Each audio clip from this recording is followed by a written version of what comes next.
Magandang umaga mga karesiklo. Meron tayo ngayong gagawing isang speaker. Pinapaayos sa atin ng isang mabuting customer. Ano siya yung umaandar siya pero yung papel kasi sira, yung cone. Kaya ito yung cone lang ang papalitan natin. Ito. Ang tatak nito concert na 4 ohms to 8 ohms. Ang wattage niya ay 450.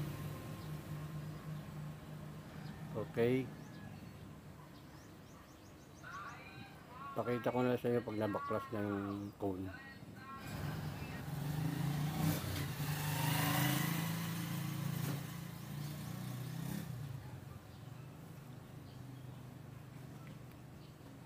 Ito yung tatak niya. Thunderbass Concert 450 watts maximum, 4 to 8 ohms impedance niya. Yan yung tatak niya.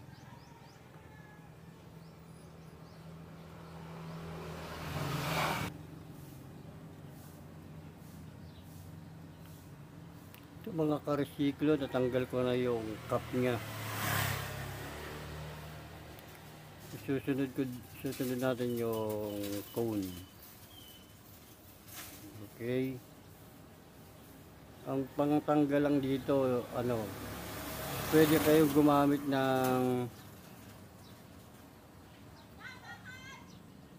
ng acetone o lacquer thinner.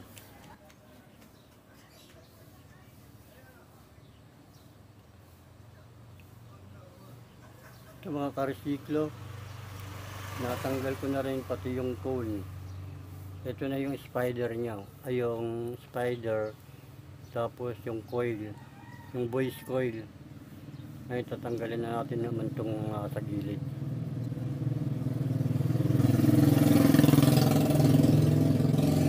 At titignan na rin natin kung okay pa yung voice coil niya. Baka kasi may sayad, may gas-gas na eh. Ito mga karesiklo, natanggal na rin natin yung rubber sa gilid. Yan.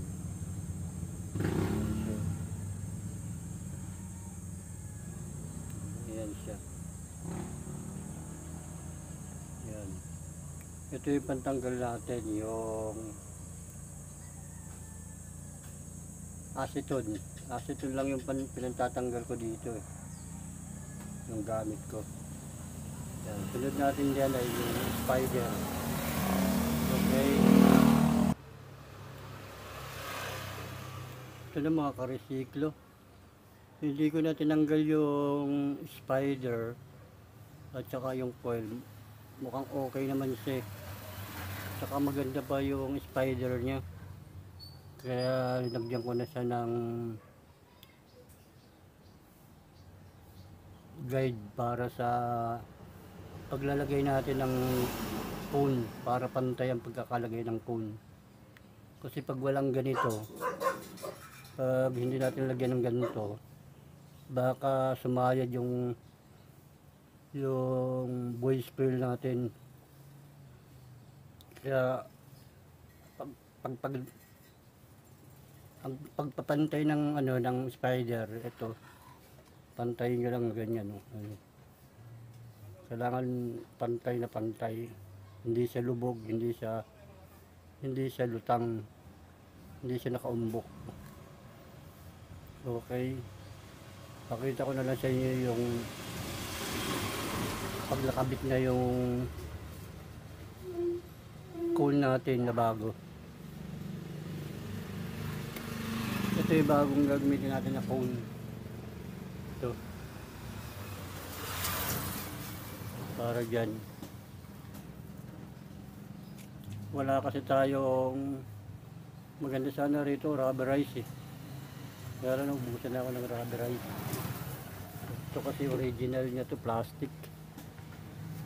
Plastic yung ano niya. Yung dati niyang cone. Okay. Pakita ko na lang sa inyo. Tapos itong cup niya, ito pa rin ikakabit natin kasi okay naman siya. Wala naman siyang sira. Okay. Ito na mga karesiklo. Naikabit ko na yung cone natin.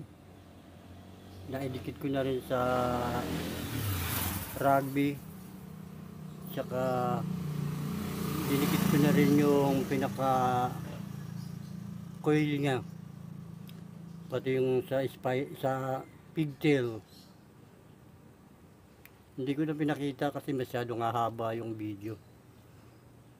Tapos pinalitan na rin natin ng bagong pigtail.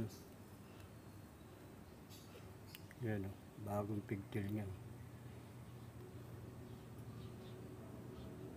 So nilagyan ko na rin siya ng wire para testingin natin kung ano. Kasi ito yung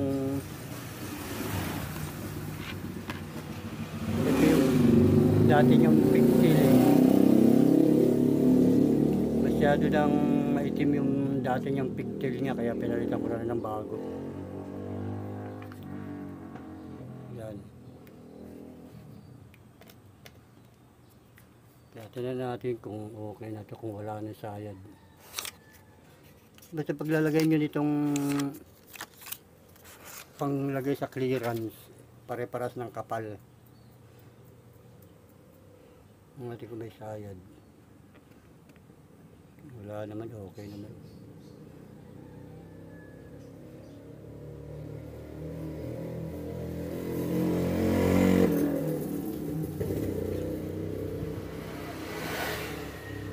Okay, wala siyang sayad.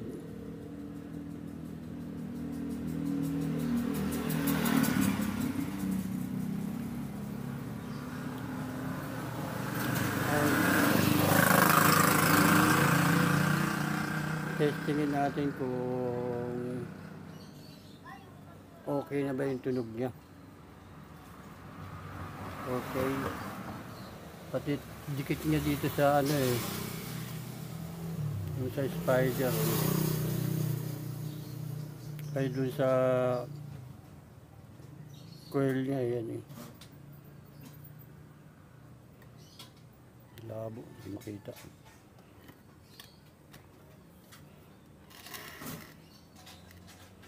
Yan lang pong ano niya, ang gamit lang po natin dito, rugby, pandikit dito sa gilid.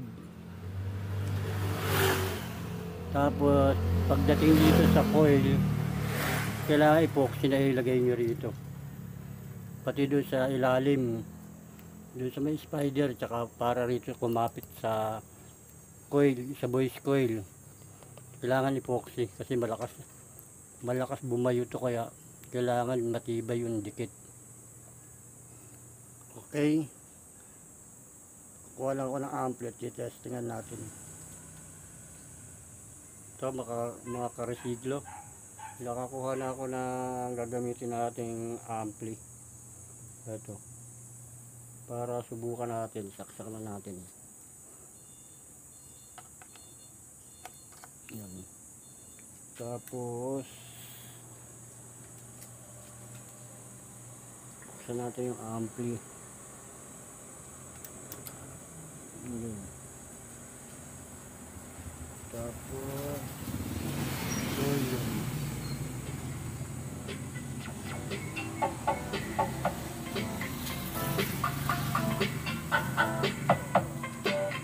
Yan. Get smart. Singapore Webex.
Wala pa yan sa ano, wala pa yan sa...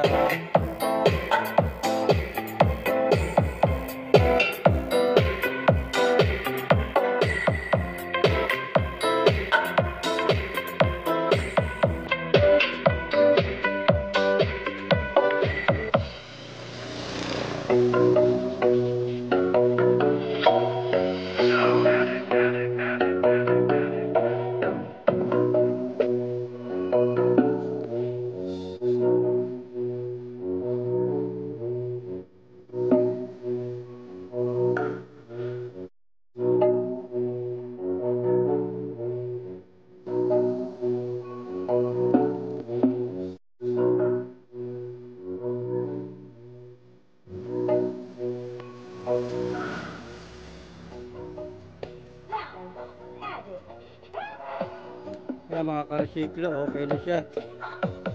Kakabit na lang natin dito yung cup na ito. So, para tapos na tayo sa ating sticker repair. Palit ng cone. Okay, pakita ko na lang sa inyo pag naikabit ko na yung cup.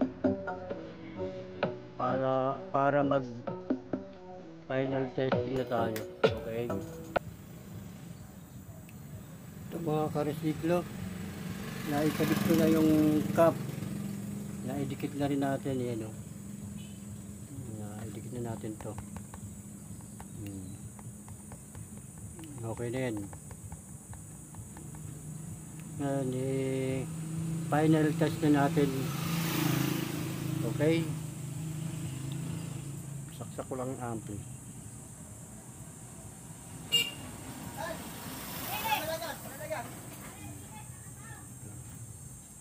Ito yung gamitin natin, ampli concert.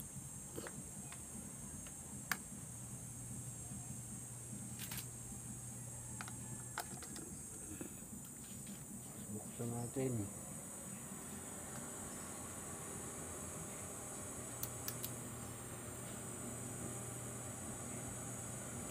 Final na to, final.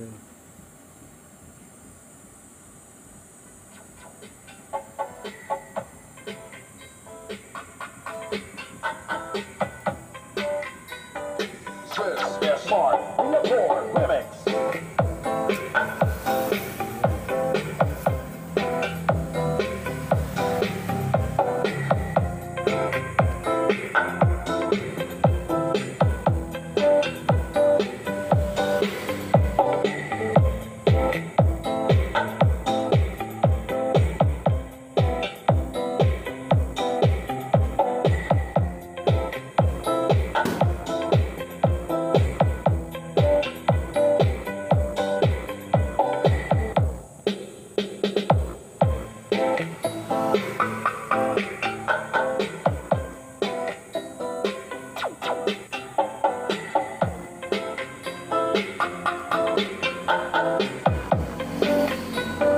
Swiss Smart Singapore Remix.